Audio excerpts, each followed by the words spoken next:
Tell me about the poaching problem here at the park. Yeah, we have a big challenge of poaching in the park. Like even yesterday, there were poachers inside the park. We lose 2 Rhino.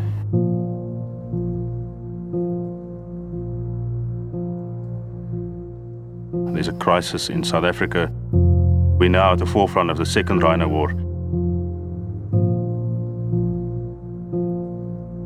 I'm a bit scared that we are not doing enough. First Rhino war, there wasn't technology. It really was just small guys coming in, taking a piece of horn here, taking a piece of horn there, making jewelry or whatever the case might be. We're now sitting with such a different issue. It's massive syndicates from all over the world.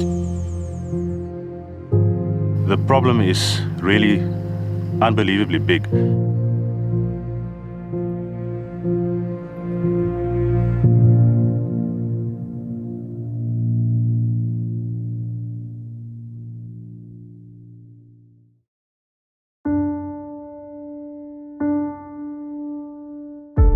My name is Tracy Truen. I'm a general manager of engineering at Microsoft. I traveled with members of our team to South Africa's oldest game reserve to see how we can improve the computer vision solution we've been developing with peace parks to combat the rhino poaching crisis.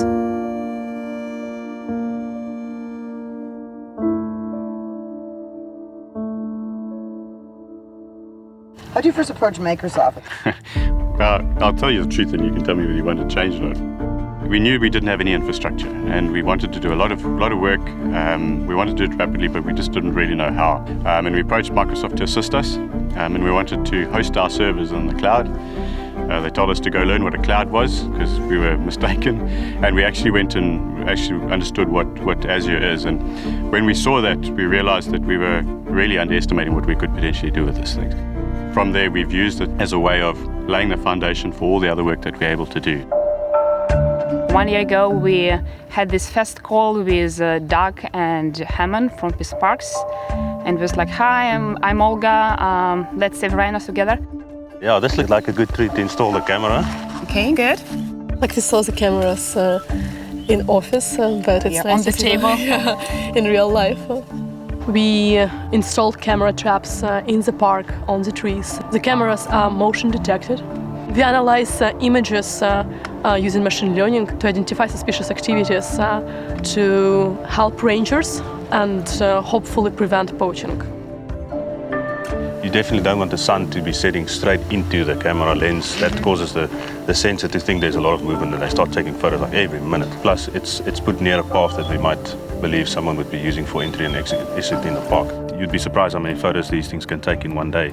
The problem with that is obviously that you can only process so many photos every day. So what we're able to do with this system is that this photo is processed by a machine learning model. It filters out all of the unnecessary photos and only sends down the relevant photos, which is humans and vehicles, those kind of things. I've got this little camouflage silicone cover that we use, just to break up the basic form of this real rigid It is not camera. too obvious. Yes. Quite a few interesting encounters with monkeys in the camp, going in the backpack to find nuts and stuff like that. Yeah, there's quite a few animals that give us trouble. Baboons and monkeys are definitely some of the favorites that climb on these things and use it as a play porch, and they tend to break off antennas. So some of the trees you avoid almost because there's different animals that tend to like those trees and push them over, and we've lost a few cameras like that. You have to keep that in mind, and it does have a big impact. Just stick it behind here. We might come and change it later, move it a bit up, but generally I think this is a good spot to place the camera. My name is Keta Dembe. I'm working as a law enforcement manager for Hluhluwe Imfolozi Park. As the park's got 96,000 hectares, you cannot identify exactly the direction these people they're gonna use. So in an area where we cannot put people, we put cameras. Then if the camera pick the picture of any suspect of anything, then it's report direct to Nerve Center. At Nerve Center, we have a team, the RU, which is called the Reaction Unit Team. The reaction unit team will fly straight to that area. Then immediately we send the dog on that area. And immediately we react all the team to go in that area. So it's easy to catch people.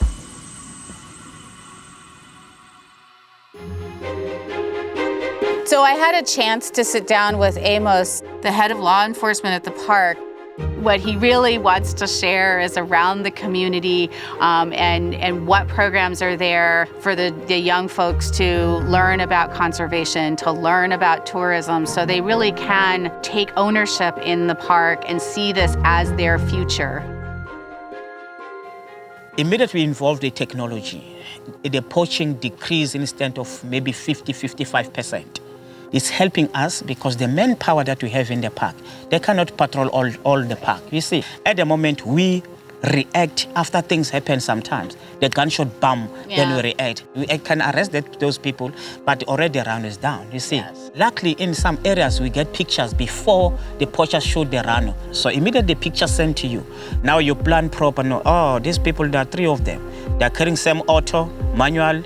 So now you know that how many members that you're gonna send to that area. So that is the easy way to combat poaching. Before person kill a random, we arrest those people. Because that's too late. Yeah. It's too late once it's that's too late. happened. It's too late. I mean, it might discourage, but I think sometimes it isn't obvious that educating the others and giving people opportunities is also just as powerful to combat the poaching. Yeah, that's true. You know, immediately you involve community. We have a lot of process that we're putting in place to make sure that we lead the community to understand this conservation is belong to them. To take initiative, they say, no, don't go to the park to poach rhino because these things belong to us. We're managing the resources only, but these resources are belong to the community. They really belong. Yes. And then over time, hopefully people start to feel real ownership about. Yes. Like myself, I'm from the community. I started learning, KZN will take me to university.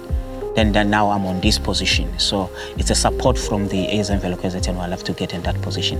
If you look now, this month, we're going to be employing 236 members of the community. All the graduates that are from local community, we take them putting on the management side to learn how to manage conservation, to learn how to manage in tourism. Then they're taking partnership and taking initiative and taking ownership of this park. Yes. One of the challenges we have sometimes is that with technology, it becomes so impersonal. And I think about us coming here, and I think about how can you really build and apply technology when you can't see what the context is, you can't feel it, you can't talk to the people that are going to use it.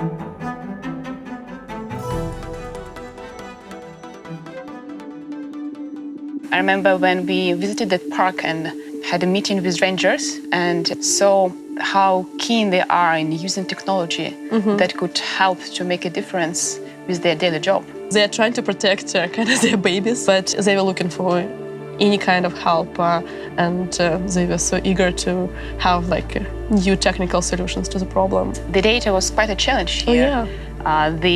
Lots of images has been taken at night and very blurry, and you can hardly even as a human expert make out is a person or not. It's like it's hard. Well, there was an image and 12 p.m. there is a rhino passing on the trail, and then 1 hour later there's the poachers following that rhino.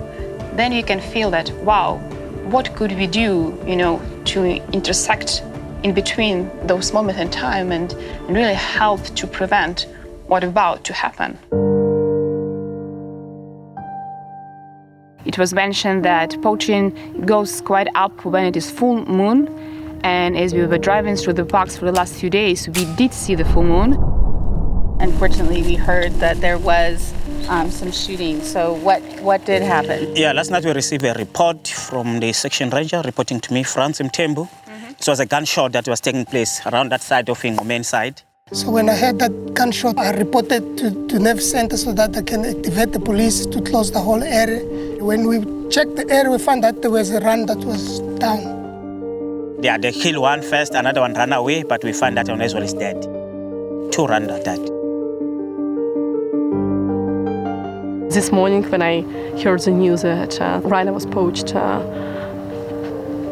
kind of felt we need to do more. Now you really understand that, this is no joke. This is, the war that is happening here. Our job should be to apply technology to make their life better. They can spend more time focusing on the poaching problem rather than fussing with technology. So when you get that call, You've heard it too many times before. Immediately get a call that there's a gunshot, everything changed, even the mood changed. Because you know that there is a Rhino down. And then you know that I'm losing Rhino. And we know that even today, because there's a moon, they're coming. And we won't get time to rest because we didn't sleep last night.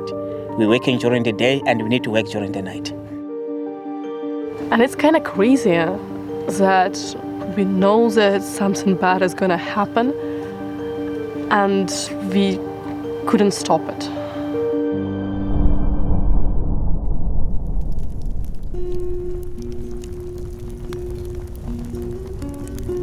We were talking earlier about, just even from something like this, a crisis that pushes, technology adoption to solve the immediate crisis, but the potential is pretty huge in terms of the data collection and being able to use it for more positive, conservation. We would like to deploy this in as many places as we can, and we really feel like this is a simple thing that can really make a big difference. Mm-hmm. And I think that's what it comes down to.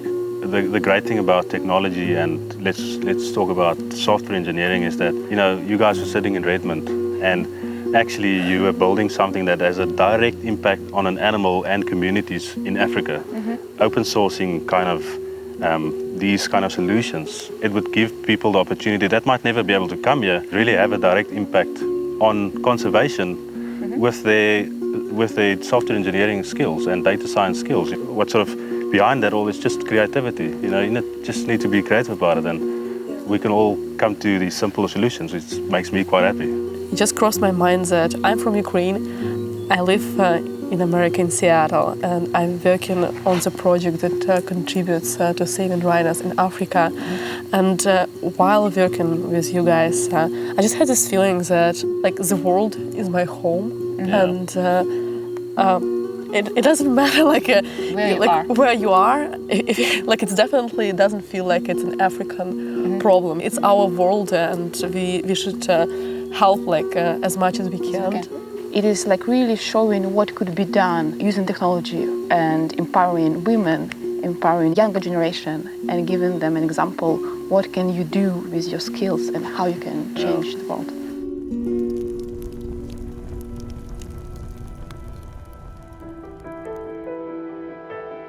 What they're doing now in this park, it's something that will help for our generation and a generation. It's our heritage, these animals. They've been here for hundreds and hundreds of years, and we're all trying to do our part to keep it that way. In my life, that's my target. I don't like to lose a rhino, understand? That's what I don't like. If you touch rhino, you touch me. Yeah. That's what I feel as a law enforcement person. I want to continue working with peace parks to cover more area, to combine all of their sources of information and better predict what's going to happen. In a sense, we've scratched the surface here and opened door to many more applications. The more data we can gather, the more effective they will be. It makes me sad that we have such a huge problem, but it makes me happy that I can contribute to this huge effort. Our code is here, lives here. We all want to feel like we're making a difference in the world. And I think there's a belief that as a software developer, there's not an opportunity to do that. But there are so many problems that we can solve today with the tech we have, and it's only limited by our imagination. Whether it's saving rhinos or finding new ways to improve people's lives, we each have a responsibility to do our part. A lot of times the comment is, well, you're not curing cancer. And one of my friends said, well, maybe we will.